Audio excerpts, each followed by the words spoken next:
우리 하나님 말씀 함께 보실 텐데요. 로마서 1장 5장 1절로부터 4절까지 말씀 우리 함께 공독해 올리겠습니다. 로마서 5장 1절로부터 4절까지 말씀 우리 다 같이 한 목소리로 공독해 올리겠습니다. 다 같이 봉독하겠습니다. 시작. 그러므로 우리가 믿음으로 의롭다 하심을 받았으니 우리 주 예수 그리스도로 말미암아 하나님과 화평을 누리자. 또한 그로 말미암아 우리가 믿음으로 서 있는 이 은혜에 들어감을 얻었으며 하나님의 영광을 바라고 즐거워하느니라. 다만 이뿐 아니라 우리가 환난 중에도 즐거워하나니 이는 환난은 인내를, 인내는 연단을, 연단은 소망을 이루는 줄 알미로다. 아멘. 오늘 말씀의 제목 한번 다 같이 읽어볼까요? 시작. 예수 믿는데 왜 고통이 있는 것일까? 라는 제목으로 함께 은혜를 나누겠습니다. 자, 우리 믿음에 선포하겠습니다. 믿음은 긍정적입니다. 믿음은 창조적입니다. 믿음은 소망적입니다. 나는 믿음의 사람입니다. 나는 주 안에서 행복합니다. 아멘. 오늘 여러분들과 함께 예수 믿는데 왜 고통이 있을까? 어쩌면 이 고통의 문제, 환난, 고난 여러 가지 이야기는 할 수 있겠지만요, 영어에서 서퍼링이 되겠네요. 이 고난이 왜 우리의 삶 가운데, 특별히 그리스도인의 삶 가운데 있는 것일까라는 문제를 놓고요, 오늘 로마서 5장 1절로부터 4절의 말씀으로 함께 은혜를 나누기를 원합니다. 심리학에서는 항상 다른 사람의 말에서 다른 의미를 찾으려고 하는 것을 방어적 경청이다라고 얘기합니다. 심리학자들이 언제나 이름 붙이는 거 잘하니까요. 그러니까 누군가가 이야기를 하려고 할 때 먼저 내 마음속에 벽을 세우고 그 사람에게 상처를 받지 않기 위해서 그 사람에게 들려지는 그 말을 내 방식대로 이해하는 것, 이것이 바로 방어적 경청이다라는 겁니다. 그래서 이런 방어적 경청이 있는 사람들은 다른 사람들과의 소통 과정에서 이 서로 대화하는 내용에 집중하지 못하고 자꾸 자신의 마음속으로 많은 생각을 한다고 합니다. 그러면서 이렇게 속으로 말하기도 한대요. 야, 이거 다른 사람에 대해서 말하는데 나를 비꼬는 거 아니야? 왜 빙빙 돌려서 말하지 말고 할 말이 있으면 똑바로 말하지? 라고 이야기하면서 방어적 경청을 하는 사람들은 뭔가 내가 상처받지 않기 위해서 벽을 세우고, 그리고 내 방식대로 이해하고 난 다음엔 그 대화가 끝나고 난 다음에 무섭게 상대방을 공격하기도 한다고 합니다. 상처받지 않으려는 마음, 어쩌면 이 방어 기제가 강력하게 내 안에서 발동되어서 우리가 이야기하는 대화가 다이알로그잖아요. 모놀로그가 아니라. 그러니까 혼자 독백하는 것이 아니라 누군가와 함께 말하는 것, 대화하는 것. 그러니까 이 대화가 잘 통하지 않는 것을 의미합니다. 저는 다이알로그라고 이야기할 때요, 다이알로그의 특징은 말만 통하는 게 아니라요, 말을 듣다 보면 상대편의 상황, 또 상대편이 지금 어떤 처지에 있는지를 이해하게 되는 것, 그리고 또 상대편도 내 말을 듣고 내 처지를 이해하게 되는 것. 그래서 대화를 통해서 상대편과 나와의 어떤 끈끈한 공감대를 형성하는 것. 그래서 이 방어적 경청이 아니라 공감적 경청이라는 말이 훨씬 더 맞진 않을까라는 그런 생각이 들었습니다. 제가 왜 이야기를 했냐면요, 우리가 사람과의 관계 속에서만 다이알로그, 이 방어적 경청이나 공감적 경청을 경험할지 몰라도 실은 하나님과의 관계 속에서도 그러지 않을까라는 생각이 들었습니다. 우리는 하나님과 대화합니다. 기독교가 가장 갖고 있는 위대함은 하나님과 소통하는 종교 아닙니까? 그래서 하나님이 우리에게 말씀해 주시고 우리는 그 말씀을 듣고 하나님을 예배하고 기도하는 이 소통의 관계가 이루어진다는 것이 이 기독교의 가장 큰 장점인데요, 다른 종교에서는 따라올 수 없는, 범접할 수 없는 놀라운 특권이자 축복입니다. 그런데 실제로 우리가 하나님과 정말 대화를 잘 할까? 아니면 하나님 앞에 대화를 마치 아까 방어적 경청을 하는 이 사람처럼 내 방식대로 하나님을 이해하려고 해서 결국 하나님의 의도와 하나님의 뜻은 그렇지 않은데 내 방식대로 잘못 이해하는 것은 아닐까? 제가 성경을 많이 읽는 사람들을 통해서 보면서요, 왜 성경을 많이 읽음에도 불구하고 하나님의 어떤 그 마음, 하나님의 뜻을 잘 알지 못할까 하는 그런 생각도 들었기 때문입니다. 고통의 문제가 바로 그렇습니다. 오늘 제목은 예수 믿는데 왜 고통이 있는 것일까? 많은 사람들이 생각하기를 예수 믿는다면 우리는 잘 되기 위해서, 복 받기 위해서, 행복하기 위해서 예수를 믿는데 우리가 의도치 않은, 정말 이해할 수 없는 그런 고통이 우리의 삶 가운데 임할 때 왜 이런 고통이 나한테 있는 거야? 라고 하면서 하나님에 대한 그 대화의 끈을 놓지 않고 계속 대화를 해나가야 될 텐데, 그러기 위해선 방어적 경청이 아니라 공감적 경청을 하면 어떨까? 하나님의 말씀 앞에서 하나님의 뜻을 좀 알았으면 좋겠다는 생각이 들었습니다. 그러면 오늘 5장 1절부터 4절까지 고통에 대해서 하나님이 어떤 방식으로 이야기하는지 함께 좀 보았으면 좋겠습니다. 첫째로 다 같이 읽겠습니다. 시작. 고통과는 비교할 수 없는 복을 주셨습니다. 자, 이 말을 잘 기억해야 됩니다. 실제로 이런 예화는 하도 많이 들어서 이제 여러분 귀에 못이 박히도록 들었겠지만요, 밤 하늘에 별들이 반짝반짝 빛나는 이유는 해가 없기 때문에 그래요. 해가 뜨면 별들은 다 사라집니다. 별들이 사라지는 것이 아니라 태양빛이 그만큼 강렬해서 모든 별빛들을 다 묻어버리는 역사가 있더라라는 거예요. 실제로 그리스도인의 삶이 위대한 것은 무엇이냐면요, 그리스도인도 마찬가지로 세상에선 똑같은 어려움, 똑같은 고난, 똑같이 삽니다. 우리라고 해서 밥을 한 끼만 먹어도 하나님의 은혜 가운데 배부름의 역사 없습니다. 어떤 사람 네 끼도 먹더라고요. 하여튼 세상 사람과 똑같이 살고 있다는 것. 그러나 중요한 것은 똑같이 사는 이 세상 가운데서 우리에겐 하나님의 은혜가 있다. 하나님이 계시다. 마치 태양빛이 있는 대낮에는 많은 별빛들이 다 사라진 것처럼 느껴지듯이 우리의 삶 가운데 모든 문제는 문제보다 대적보다 크신 하나님이 있기 때문에 문제처럼 느끼지 않는 것이다라는 거예요. 그리고 나서 제가 좀 생각해 보았습니다. 우리의 인생의 뒤를 한번 되돌이켜 보면은 어려웠던 시간들이 참 많습니다. 저도 담임 목회를 한 20년 했으니까요. 왜 어려운 일이 없겠습니까? 저쪽에서도 있었고 이쪽에서도 있고, 살다 보면은 어떤 형태로건 어려운 일들이 있습니다. 그러면 제가 기도하러 나올 때에 하나님께 기도할 때, 하나님, 내 인생이 이게 어렵고요, 저게 어렵고요, 이게 문제고요, 저게 문제고, 이런 기도 잘 안 하더라는 거예요. 제 기도의 대부분은 뭐냐면, 하나님 감사합니다. 하나님 감사합니다. 지금까지 살게 해주셔서 감사합니다. 어려운 시간들이 있기는 했지만 잘 넘기게 해주셔서 감사합니다. 건강하게 해주셔서 감사합니다. 예배 자리에 나오게 해주셔서 감사합니다. 새벽마다는 깨워주셔서 감사합니다. 말씀 앞에 서게 하시니 감사합니다. 실제로 감사가 제 고난의 모든 문제, 어려웠던 모든 문제를 다 덮고도 남는 은혜가 있더라는 겁니다. 여러분은 어떠십니까? 여러분의 기도도 똑같지 않습니까? 내 삶에 왜 문제가 없었겠습니까? 아이들이 힘들게 하고 청소년 아이들을 키우는 부모님들의 삶 가운데는 얼마나 힘들고 어려웠던 일들이 많았겠습니까? 그 많은 일들이 있었음에도 불구하고 감사할 수 있는 것은 그리스도인들의 특권인 줄 믿습니다. 그 복이 있다는 거예요. 그 복이요.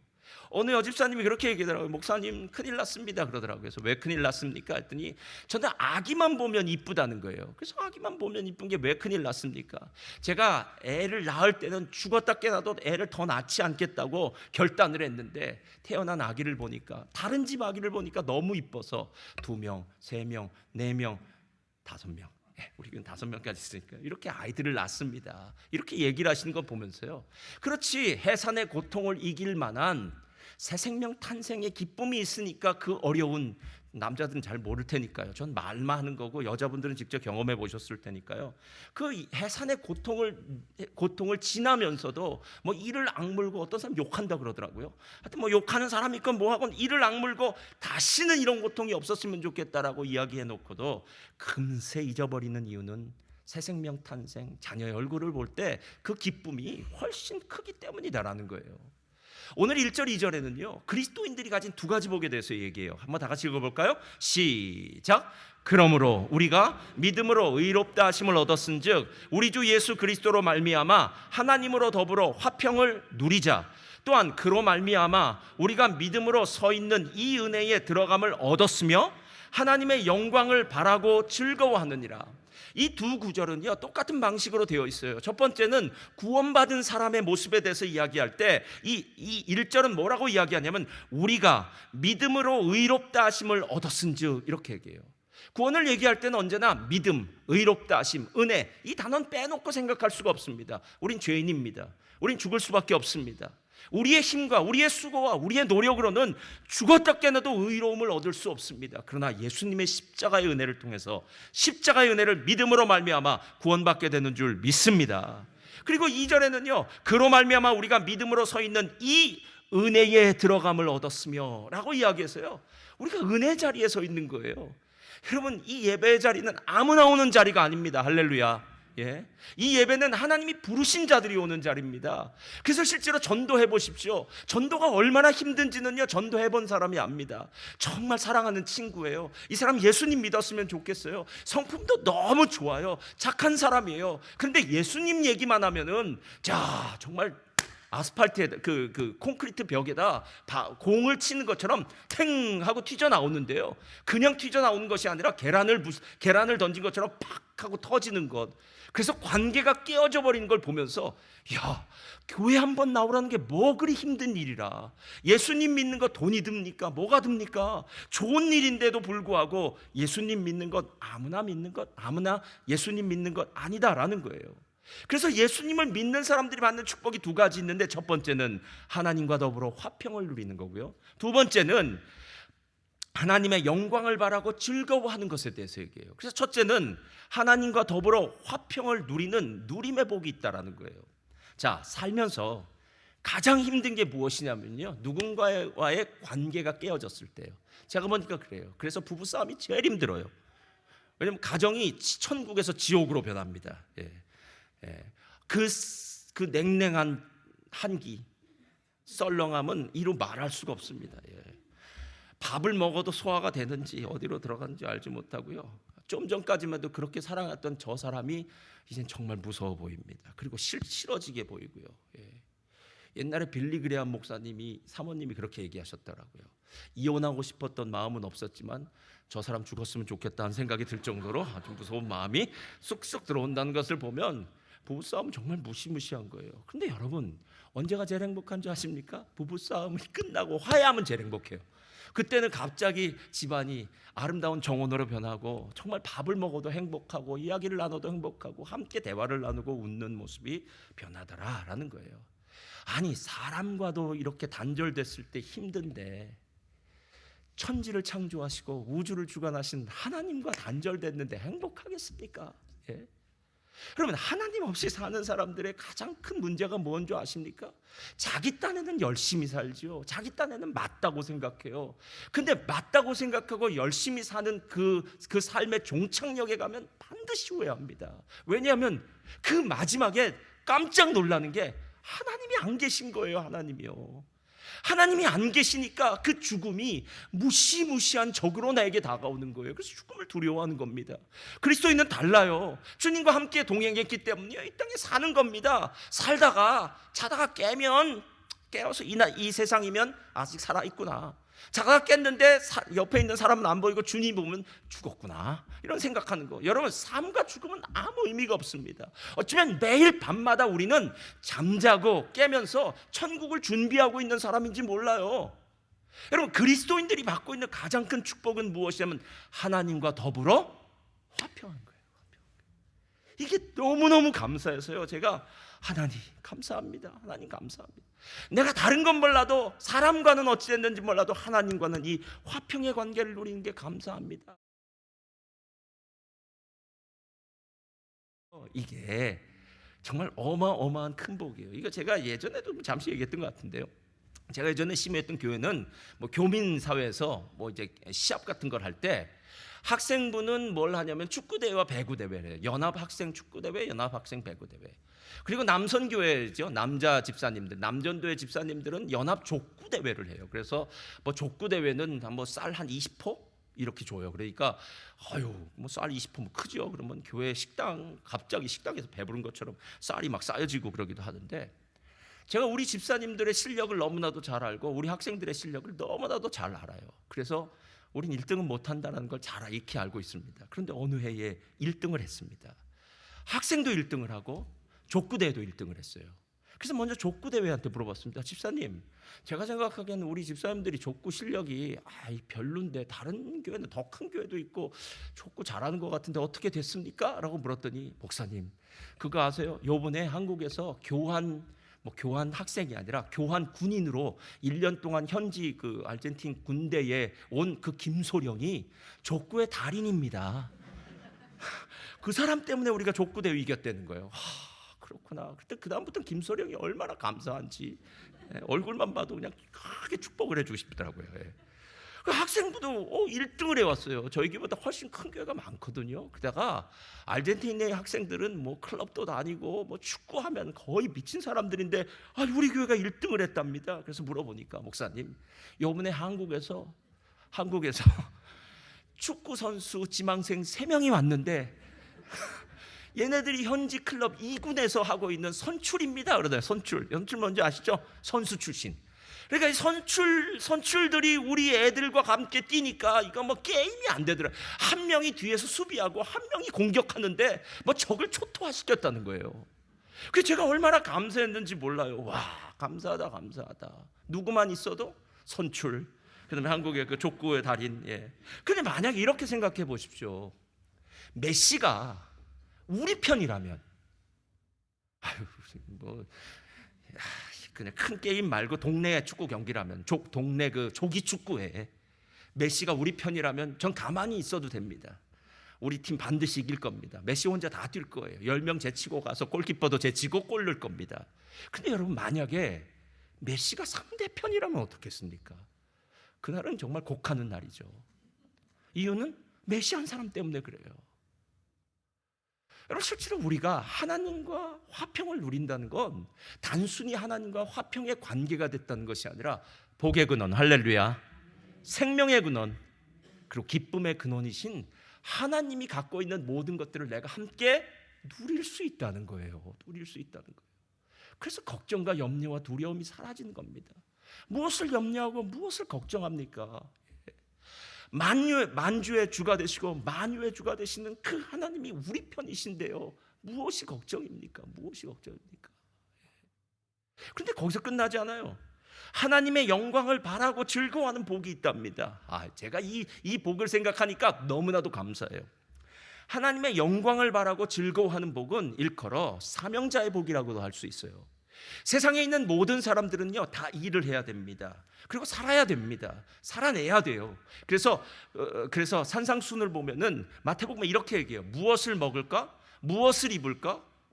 무엇을 마실까? 염려하지 말아라. 이런 것들은 모두 다 이방인들이 하는 것이요, 하늘에 있는 천부께서 너희들에게 필요한 것이 무엇인지 아신다, 모르신다? 알고 계신답니다. 근데 왜 기도해야 될까요? 하나님이 우리 목소리 듣고 싶어서 기도하려는 거예요.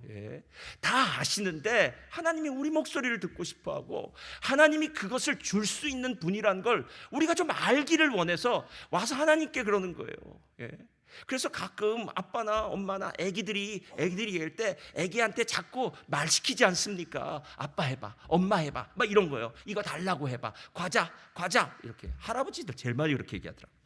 하여튼 그렇게 얘기하는 이유는 뭐냐면요, 이 땅에 있는 모든 사람은 무엇을 먹을까, 무엇을 마실까, 무엇을 입을까로 염려하고 걱정하며 산다라는 거예요. 목사님, 저는 무엇을 먹을까, 무엇을 입을까 걱정 별로 안 합니다 라고 이야기하는 사람들을 위해서 요즘 버전이 있습니다. 우리 학교, 우리 자녀들 어느 학교 보낼까, 우리 자녀들 어떻게 공부시킬까. 여기 자녀들을 위해서 여러분이 노심초사하고 염려하는 모든 것들 실은 다 땅의 것들 아닙니까? 실제로 자녀들을 위해서 많은 것들을 헌신하고 투자하고 그게 나쁘다는 것이 아니라, 그 많은 것들을 하고 난 다음에 여러분들이 정말 원하는 만큼의 결과와 열매가 나왔나요? 안 나오나요? 제가 살다 보니까요, 우리가 기대하고 수고했던 많은 것들의 열매가 나오는 경우보다 안 나오는 경우가 훨씬 많더라고요. 실은요, 훨씬 많아요.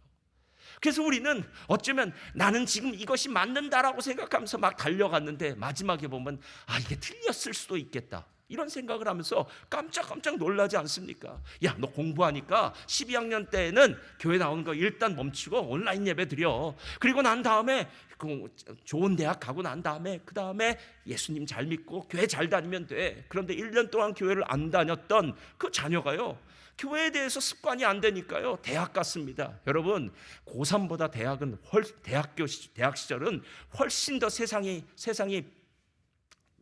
크게 밀려오고 세상에 좋은 것들이 얼마나 많겠습니까? 그런데 교회에 오겠다고요? 그런 일 없습니다. 그때 후회합니다. 신앙생활이 중요한데. 여러분, 땅을 사는 사람들의 특징이 뭔지 아십니까? 예전 고전 예화예요. 이 얘기 맨날 수십 번 수백 번도 들었을 거예요. 어떤 벽돌공이 있습니다. 당신 뭐 하고 있습니까? 벽돌 쌓고 있습니다. 그래요. 옆에 있는 사람이 묻습니다. 당신 뭐 하고 있습니까? 예, 집을 건축하고 있습니다. 이렇게 얘기하는 거예요. 벽돌 싸면서. 세 번째 사람한테 묻습니다. 당신 지금 뭐 하고 있습니까? 예, 하나님께 예배드리는 예배당 교회 짓고 있습니다. 이렇게 이야기하고 있는 거예요. 여러분, 이 세 사람은 똑같은 일을 하면서도 실은 다른 생각을 하고 있는 거예요. 하나님 안에서 우리가 갖고 있는 가장 큰 축복이 무엇인 줄 아십니까? 땅에 속했던 우리들을 건져내셔서 하늘에 속한 자를 만들어준 거예요. 우리의 시민권은 하늘에 있습니다, 여러분. 하나님의 백성이 된 거예요. 먹을 것 마실 것 신경 쓰지 말라고 이야기합니다. 염려하지 말라고 이야기합니다. 노년? 아니 뭐 우리가 준비해서 어떻게 하겠다라고 하는 생각들이 시간이 지나다 보면 하나님 앞에서 얼마나 헛된 생각인지를 알게 돼요. 하나님이 오늘 숨쉬게 하셨으니까 숨쉬는 거죠. 오늘 일어나게 하셨으니까 일어나는 거죠. 하나님이 우리를 걷게 하셨으니까 걸을 수 있는 거죠. 어느 사람 갑자기 입이 딱 막혀서 말을 못하게 만들면은요, 우리는 하루아침에 벙어리가 되고요, 하루아침에 귀머거리가 되고요, 하루아침에 장님이 되더라고요. 여러분, 한국의 어느 교회 목사님이요, 갑자기 그게 뭐 망막분리증인가요? 이것으로 병원에 급히 입원을 해서 수술을 하셨다고 그러더라고요. 이게 뭐냐라고 물었더니 갑자기 실명하는 거라 그러더라고요. 만약에 치료가 늦거나 수술이 늦으면 실명한답니다. 여러분, 살아가면서 우리의 인생 가운데 얼마나 많은 장애물들과 어려움이 있는데요, 내 힘으로 내 생각으로 잘 준비하면 되겠다는 생각처럼 어리석은 것은 없더라라는 거예요. 다윗에게는 7명의 형이 있었습니다.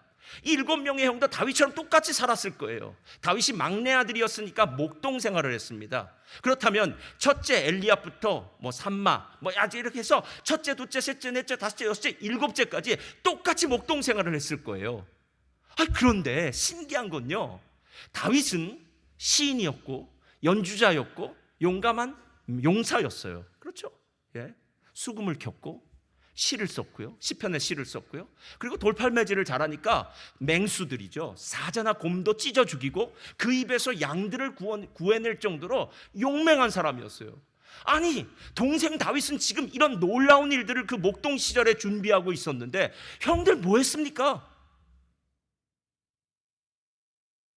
여러분, 이게 지금 우리의 딜레마예요. 하나님이 이 땅에 보내셔서 구원하신 그 백성은 어느 사람도 그냥 살다가 오라고 한 사람은 없습니다. 예.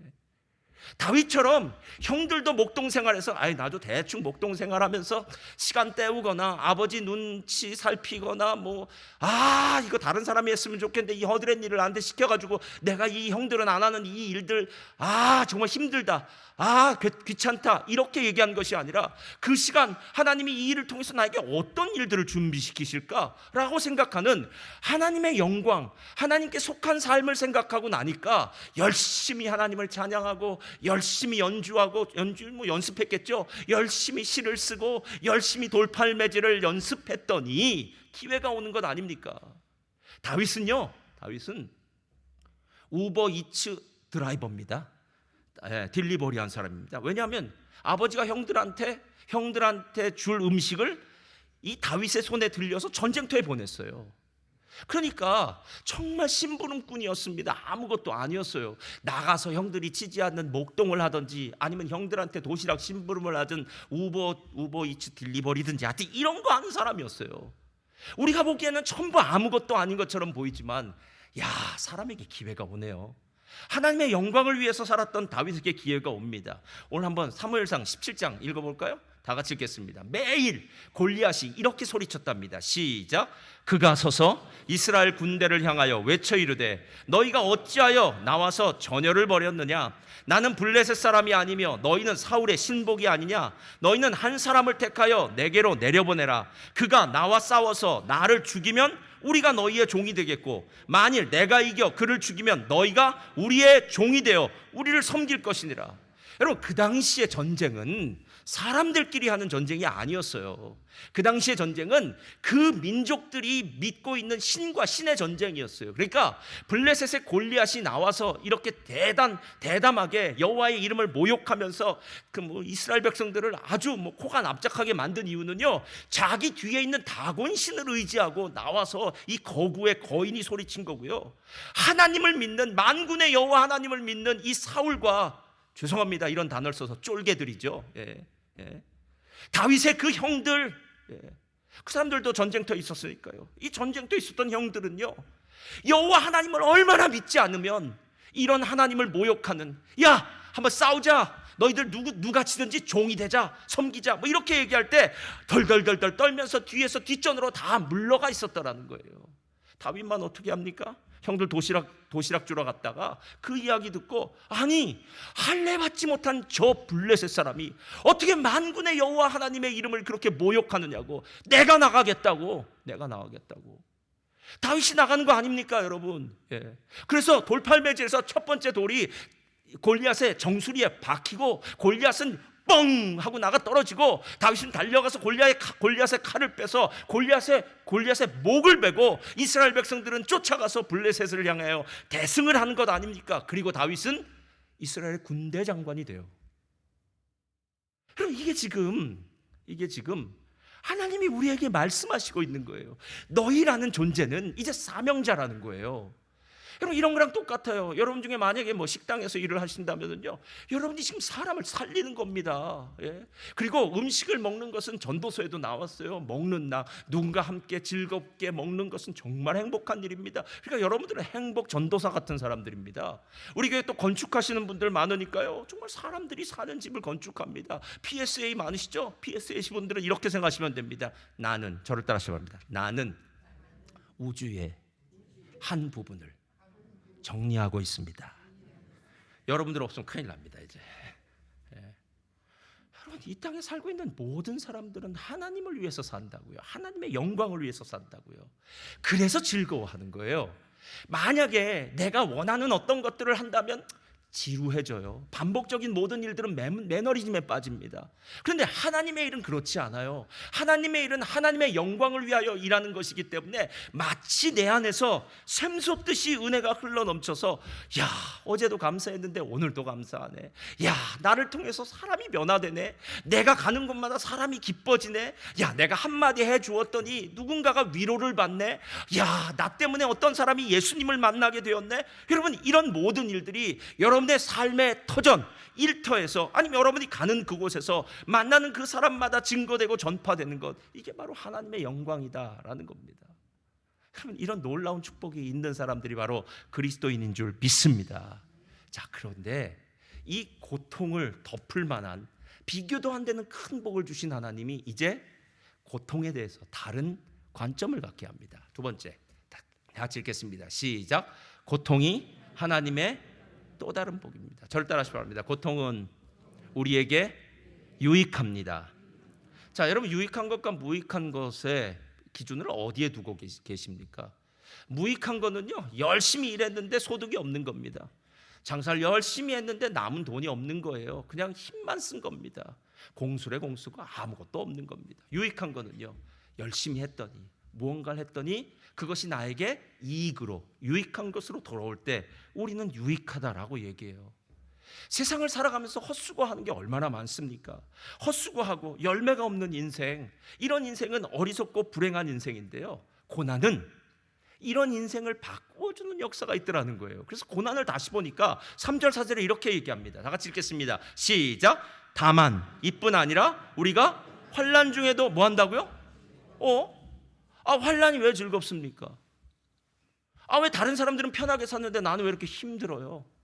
나나 그 사람이나 같이 예수 믿고 사는데, 나나 그 사람이나 이민 경력도 비슷한데, 직업도 비슷해요.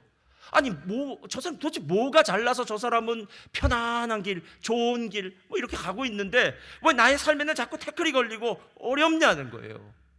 근데 오늘 바울이 말하고 있는 환난이 다른 의미로 다가오면 오늘 이렇게 얘기해요. 우리가 환난 중에도 즐거워하나니. 그 다음 다 같이 읽겠습니다. 시작. 이는 환난은 인내를, 인내는 연단을, 연단은 소망을 이루는 줄 알미라. 그러니까 만약에 환난이 없었다면 인내도, 연단도, 소망도 없다라는 거예요. 자, 여기서 말하는 인내는요, 끝까지 견디고 살아남는 겁니다. 성경은 이 끝까지 견디고 살아남는 게 정말 중요해요. 그래서 이것을 이사야서엔 남은 자 사상이라고 얘기해요. 그러니까 끝까지 버텨야 됩니다. 할렐루야. 버티시기를 주님의 이름으로 축복합니다. 버티셔야 돼요. 버텨야 돼요. 두 번째는요, 버티는 것에서 끝나는 것이 아니라 연단받는다는 건 마치 용광로에서 철이 재련을 받는 것처럼 금이 정금과 같이 단련되는 것처럼 이렇게 정금 같은 믿음이 되게 하기 위해서 하나님이 훈련시키는 거라는 거예요. 여러분, 어떤 사람을 보면 전문가라고 얘기하고요, 어떤 사람은 초보자라고 얘기하거나 아직 뭐 여러 가지 다른 이름을 붙여요. 전문가의 특징이 무엇입니까? 전문가는 오랫동안 그 업에 종사했기 때문에 모든 걸 다 통달하죠. 요즘에 한국에 뭐 유튜브가 하도 잘 돼 있으니까요. 요즘 뭐 유튜버 보면 음식 만드는 거, 차 고치는 거, 뭐 집 만드는 거, 모든 게 유튜브에 다 나와 있더라고요. 다 나왔어요. 예. 근데 누가 올리냐면 명장들, 장인들이 올리더라고요. 이 사람은 소리만 들어도 지금 어디가 고장 났는지 알고, 뭐 보기만 해도 무엇이 잘못됐는지 아는 사람, 오랜 경험 가운데 그렇게 전문가라는 이름을 받는다는 거예요. 그런데 고통이 우리의 삶에 전문 그리스도인이죠. 전문가 같은 그리스도인, 진짜 예수의 향기가 나는 그리스도인을 만든다는 거예요. 그리고 마지막에 이 소망은, 저는 하나님의 소망이 우리에게 이루어진다 이렇게 생각해요. 하나님이 우리를 보내실 때 그냥 보통 대충 아무 일이나 하라고 보내신 것이 아니라 에베소서 1장을 보니까 영광의 찬송이 되게 하기 위해서, 하나님의 기업이 되게 하기 위해서, 하나님의 상속자가 되게 하기 위해서. 할렐루야. 이 놀라운 일들이 하나님의 손 안에 있다는 거예요. 그래서 우리가 고통이 없다면 나는 인내도 없겠구나, 인내만 없는 게 아니라 연단도 없겠구나, 내 믿음이 정금같이 변하지도 못하겠구나, 하나님이 나를 향한 소망이 내 안에서 이루어지지도 않겠구나라는 생각이 들더라는 거예요. 그리고 나서 여러분 신앙생활을 한번 되돌이켜 보십시오. 저는 IMF를 2번 맞았습니다. 유학생 때 딱 맞았습니다. 딱 2년 끝나고 나니까 IMF가 터져서 저희 한국에 있는 어머님, 부모님이 상당히 고통받으셨습니다. 그때 막 집을 팔고 뭐 빚을 갚고 하는 많은 일들이 있었어요. 그때 제 생각에 아이고야, IMF가 이렇게 무섭구나. 한 집안을 완전히 풍비박살나고 뭐 여러 가지 어렵게 만드는구나. 모든 사람들을 다 거지로 만드는구나. 뭐 이렇게 생각해서 IMF를 그때 맞았습니다. 그런데 감사한 건요, 그 IMF 때가 제가 정말 하나님의 기도 응답을 받았던 때더라고요. 그래서 그 이후엔 그런 기도 응답이 없어요. 왜냐하면 IMF라는 그 극심한 고난이 저의 삶 가운데는 기도하게 만들고, 기도를 통해서 응답받고, 응답받은 간증이 생기는 때예요. 그래서 제가 하나님께 지금 너무 감사한 것은, 하나님이 목사로 부르셨는데 할 말이 좀 있어야 되는데 IMF 없었으면 내가 무슨 말을 하나, 내가 정말 하나님 감사합니다. 그런데 한 번만 겪은 게 아니라 그렇게 공부를 끝나고 갔더니 아르헨티나에 또 IMF를 맞았어요. 그래서 IMF를 2번 맞았습니다. 그래서 그 2번의 IMF를 겪으면서요, 여러 가지, 하나님 참 감사하다. 내 인생에 다른 곳에서는, 다른 상황 속에서는 겪어보지 못할 하나님의 은혜를 경험하고 인내와 연단과 소망이 내 삶 가운데 이루어진 걸 보면서, 그렇지, 하나님의 고통에는 뜻이 있지. 오카노 목사님 책인데요, 고통에는 뜻이 있다. 하나님의 고통이 결단코 우리에게 무익한 것이 아니라 유익한 것인 줄 믿습니다. 그래서 이런 이야기들을 생각하면은요, 언제나 전도서를 찾아가면 돼요. 전도서엔 우리 인생에 대한 모든 문제의 해답이 나옵니다. 전도서 7장 14절 다 같이 읽겠습니다. 시작. 형통한 날에는 기뻐하고 곤고한 날에는 생각하라. 하나님이 이 2가지를 병행하게 하사 사람으로 그 장래일을 능히 헤아려 알지 못하게 한다. 만약 형통의 날만 있는다는 것은요, 햇볕이 쨍쨍 내리쬐는 날만 있다는 거예요. 근데 그렇게 있다 보면은 땅은 사막화 되겠죠. 어느 날은 바람이 불고, 어느 날은 비가 오고, 뭐 어느 날 폭풍우, 번개, 천둥이 치는 날, 그런 여러 가지 다양한 날들이 있기 때문에 땅이 식물을 내고 곡식을 내고 열매를 맺는 것 아니겠느냐라는 거예요. 하나님이 오늘 정말 대단하신 이유는 무엇이냐면, 형통한 날 내가 줄게 라는 그 하나님이 똑같이, 그런데 내가 너희들에게 곤고한 날도 줄 거야 라고 얘기해요. 그런데 형통한 날과 곤고한 날에는 그 프로덕트가 틀려요. 결과가. 형통한 날은 기뻐하는데, 기뻐한다는 건 뭐냐면요, 그냥 좋으니까 별 생각 없이 기쁜 거예요. 별 생각 없이 기쁜 거예요. 그냥 뭐 장사가 잘 돼서 기쁘기도 하고, 요번에 아이가 뭐 공부를 잘해왔다 그래서 기쁘기도 하고, 뭐 요번에 보너스를 받아서 기쁘기도 하고, 뭐 여행을 갔는데 기쁘기도 하고, 그냥 기쁜 거예요. 그런데 이상하게 곤고한 날에는 생각하라라고 얘기해요. 근데 이 생각하라의 원어의 의미는 보라라는 얘기예요. 근데 이상하죠? 고통의 날, 곤고한 날에는 자꾸 이쪽 저쪽을 살펴봐요. 누가 이 문제 좀 해결해 줄 사람 없을까?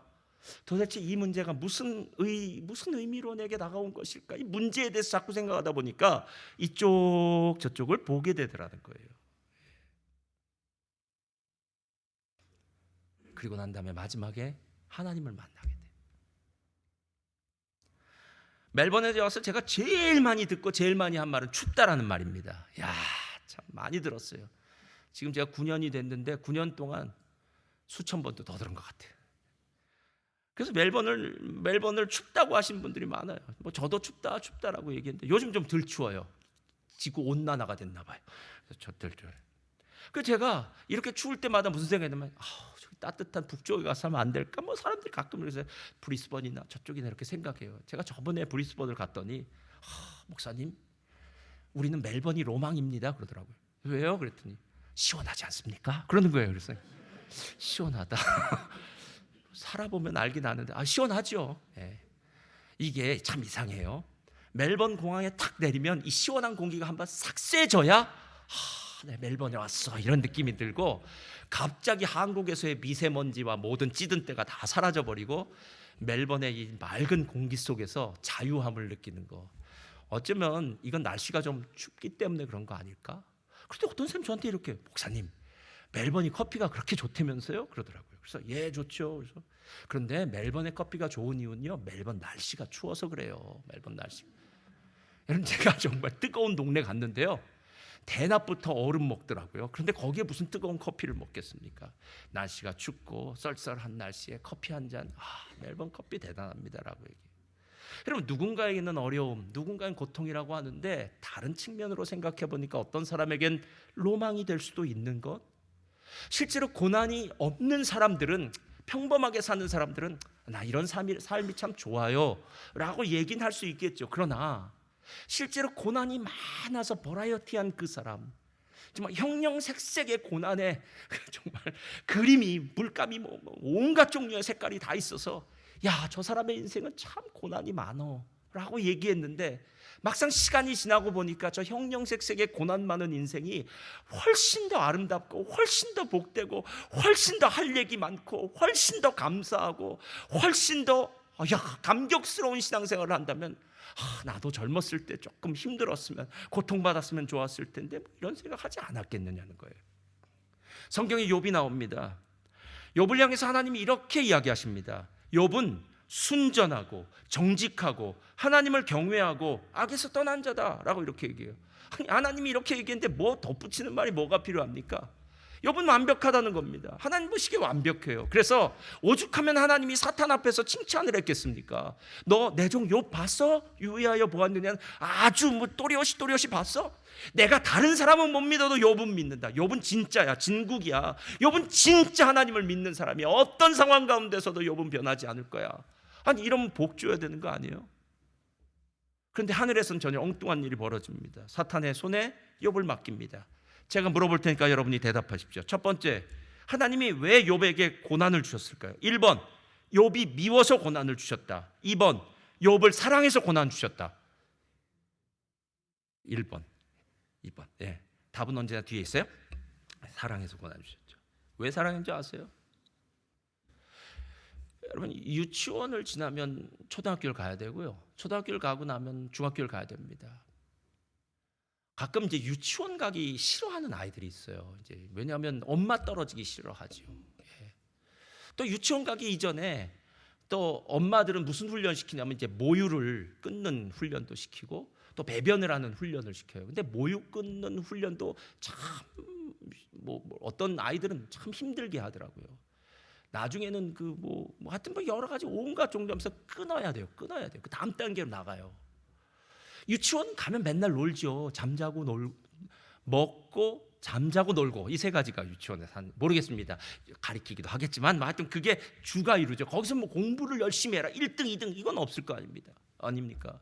초등학교 1학년 가도 대개는 그럴 것 같아요. 그런데 점점 올라갈수록 공부에 대한 프레셔가 있습니다. 그래서 올라가는 게 힘들어요. 초등학교보다는 중학교, 중학교보다는 고등학교, 고등학교보다는 대학교, 대학교보다는 대학원, 더 힘들지 않겠습니까? 근데 왜 힘들고 어려워도 다음 단계로 넘어가야 될까요? 그것은 다음 단계에서 얻는 복이 그 전 단계에 머물러 있는 것보다 훨씬 크기 때문에 그래요.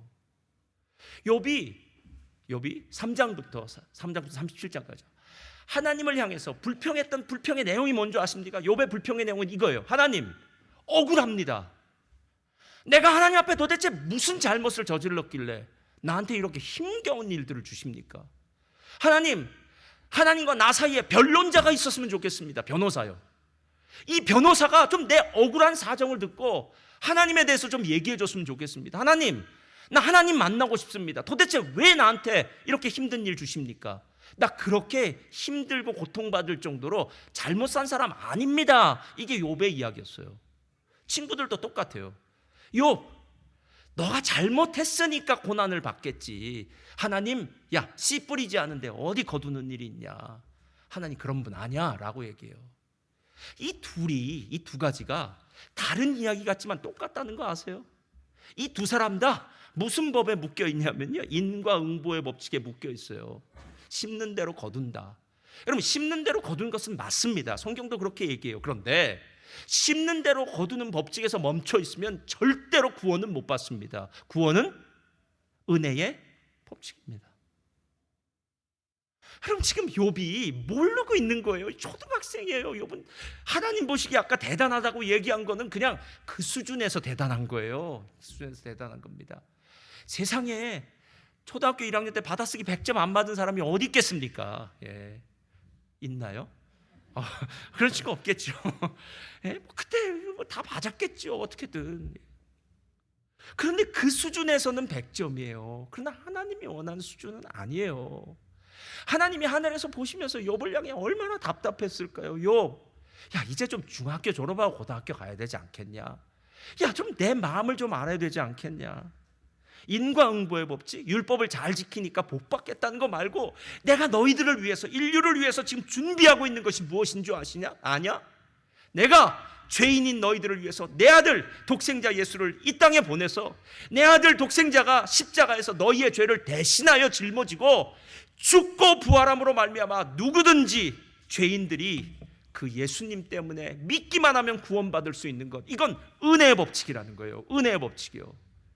그래서 나중에 욥이 42장 6절에 이렇게 얘기해요. 다 같이 읽겠습니다. 시작. 그러므로 내가 스스로 거두어드리고 티끌과 제 가운데서, 아니 욥이 무슨 죄를 졌습니까? 이 무슨 죄인 줄 아십니까? 무지의 죄예요. 무지의 죄요. 무식하니까 아무 말이나 하는 거죠. 예. 모르니까, 하나님의 뜻을 모르니까 엉뚱하게 이야기하는 거죠. 마치 하나님을 향해서, 하나님 살아계시다면 좀 나한테 대답해 주세요. 하나님 살아계시다면 나한테 좀 응답해 주세요. 지금 하나님이 무슨 생각을 하는지도 모른 채 하나님을 향해서 불평하고 원망했던 그 모든 말들을 다 내려놓는다. 예수 믿는데 왜 고통이 있을까요? 그 이유는요, 고통 없는 게 실은 더 불행한 삶이에요. 예. 자녀를 키울 때 오냐 잘해주고 모든 걸 다 잘해줬을 때 나중에 그 자녀는 천덕꾸러기로 변하더라고요. 예. 자녀들에게 분명한 기준을 알려주고 이건 잘못된 거야, 이건 맞아 라고 이야기하고, 아빠 엄마는 죽든지 살든지 이게 맞는다고 생각한다 라고 생각해서 분명한 기준을 가르쳐주지 않으면 세상의 파도가 밀려올 때 휙 하고 다 세상으로 가버리지 않겠느냐는 거예요. 하나님 어떤 분이십니까? 좋으신 아버지 아니십니까? 이 좋으신 아버지 하나님이 그냥 이 집안에서 태어났다, 하나님의 백성으로 태어났다, 그러니까 오케이, 만사 오케이, 이거 아닙니다. 여러분, 에베소 4장 13절을 보면 이렇게 이야기합니다. 우리가 다 하나님의 아들을 믿는 것과 아는 일에 하나가 되어, 그 다음 시작, 온전한 사람을 이루어 그리스도의 장성한 분량이 충만한 데까지 이르리니 이는 우리가 이제부터 어린아이가 되지 아니하여 사람의 괴술과 간사한 유혹에 빠져 모든 교훈의 풍조에 밀려 요동치 않게 하려 함이라. 여러분, 사탄이 공동묘지 같은데 머리 풀고 여자들 나타나서 허연 소복 입고 이거 아닙니다. 여러분, 사람의 죄송합니다, 여자들 말고 남자 귀신도 있어요. 예. 나쁜 귀신 창 들고, 이거 아니고, 자 보세요. 사람의 괴술과 간사한 유혹에 빠져 모든 교훈의 풍조에 밀려라고 얘기해요. 이 모든 것은 세속의 문화예요. 여러분, 세속의 문화예요. 그러니까 교회에서 아무리 신앙적으로 잘 가르쳐도 청년 다 되면은 세상에 나가서 자기 마음대로 살다 보면 세상의 파도가 밀려오는 거예요. 세상이 너무 좋아요. 세상이 막 황금빛으로 빛나는 것 같아요. 예.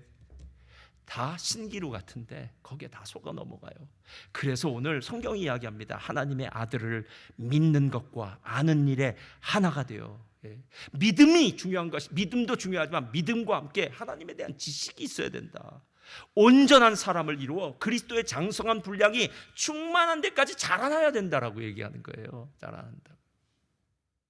여러분, 만약에 우리가 하나님의 백성으로 구원받은 것이 끝이다라고 하면 세례받은 다음날 죽어야 됩니다. 그럼 우린 죄 안 짓고 다 천국에 갈 거예요. 근데 여러분, 저도 고등학교 때 세례를 받았으니까 벌써 수십 년 된, 아니 하나님이 왜 나를 이렇게 오랫동안 살려놓으셨는지 모르겠어요. 그때 데려가셨으면 나는 금방 천국인데. 할렐루야. 여러분에게 설교하라고 오래 놔두셨는지도 모르겠지만, 그럼 만약에 하나님이 우리를 그냥 구원해 간다면 세례받고 그냥 죽으면 되잖아요. 근데 이 땅에 있는 많은 사람들, 거의 대부분이 뭐 세례받은 날 죽을 수도 있겠지만 거의 모든 사람들은 세례받고 힘들고 어려운 나머지 인생을 살아야 된다는 거예요. 예. 근데 왜 사느냐? 이유는 한 가지입니다. 하나님 안에서 이제 무장되어지고 자라나고 하나님을 아들을 예수를 아는 것과 믿는 일이 하나가 되어 점점 더 용사가 되어가는 거예요. 그래서 세상에서 어떤 파도가 밀려와도 흔들리지 않습니다. 그래서 신앙의 베테랑이라고 얘기하지 않습니까? 베테랑이라는 말은 프랑스어입니다. 오랜 경험으로 능숙한 사람, 한 가지 일에 오래 종사한 사람을 베테랑이라고 얘기해요. 여러분, 신앙도 베테랑이 필요하지 않습니까? 언제까지 상처받았다, 언제까지 문제 있다. 아니 도대체 신앙생활을 5년, 10년 한 것도 아니고 20년, 30년을 했는데 아직까지도 상처 때문에 고통받고 있다면 그 사람 베테랑이 아니죠. 그 정도 상처는 이유가 있겠죠. 예. 하나님이 지금 나를 낮추시기 위해서 그런 거야. 하나님이 이 상처를 통해서 나에게 더 큰 세상을 보게 하신 거야. 하나님의 뜻이 분명히 있겠죠. 그래서 그 상처를 딛고 일어서는 것, 그래서 그 상처를 딛고 일어서서 더 강력한 신앙인이 되는 게 하나님의 뜻인데, 어떻게 매일 어린아이처럼 뭐 이게 문제가 생기고 저게 문제가 생기고 이게 화나고 저게 화나고, 여러분 이런 얘기로 우리의 너무 많은 시간들을 다 허비하고 낭비하는 건 아니겠느냐는 거예요. 실존주의 철학자였던 키에르케고르가 한 말이래요. 수학책을 보면은 수학에 질 문제가 있으면 마지막 장을 펴면은 답이 있어요. 그렇죠? 그럼 우리는 수학 문제를 보고 답지를 찾아서 답을 볼 수 있어요. 자, 그러면 내가 지금 수학 질문지를 보고 마지막 답을 봤을 때 이 답이 내 답일까요? 내 답이 아닐까요? 이건 내 답이 아니랍니다. 예. 그거는 그 책에 나온 답이고요. 내 답은 뭐냐면요, 수학의 질문을 내가 붙들고 씨름하고 고민하고 시간 들이고 머리 써서 공부해서 낸 답이 있어야 되고, 그 답이 마지막 답과 맞을 때 그게 바로 내 실력, 내 답이 된다라는 겁니다. 고통이 왜 필요하냐고요? 고난이 왜 필요하냐고요? 하나님은 내 답을 원하시는 거예요. 다른 사람 간증 뭐가 중요합니까? 간증 새롭게 하소서 들으면 어마어마한 간증 많아요. 그래서 그 간증 말고요, 나의 삶엔 어떤 간증이 있나요? 내가 기도했더니 하나님께서 이런 응답을 주셨네요. 정말 철옹성 같던 그 사람의 마음이 녹아졌어요. 자연팀 앞으로 나와주시고요. 질병의 문제로 기도했더니 하나님이 고쳐주셨어요. 이야, 제가 전도하기 힘들었던 그 사람의 마음 가운데 복음의 씨앗이 심겨졌네요. 제가 제 성품을 위해서 기도했더니 하나님께서 저를 아름답게 사용해 주셔서 사람들마다 제가 가는 곳이 복된 곳으로 변화시켜 주셨네요. 오늘 하나님을 아는 일과 믿는 일이 하나가 되어 온전한 사람을 이루는 것, 여기에 반드시 필요한 게 고통, 고난, 환난이고요. 환난 우리에게 유익한 겁니다. 그리고 복입니다. 사랑하는 성도님들, 과거에 어려운 일이 있었을 수 있고요, 지금 어려운 일을 경험할 수도 있고요, 앞으로 고통을 받을 수도 있습니다. 그런데 하나님의 말씀을 배우는 사람이 갖고 있는 가장 큰 축복이 무엇입니까? 가르쳐 주시잖아요. 하나님이, 야, 고통을 능히 덮을 만한 큰 복이 있어. 고통 또 다른 하나님의 복이야. 그러니까 군말하지 말고 할렐루야, 믿음으로 연단받아 하나님의 소망을 이루는 우리들 되기를 예수님의 이름으로 축원드립니다.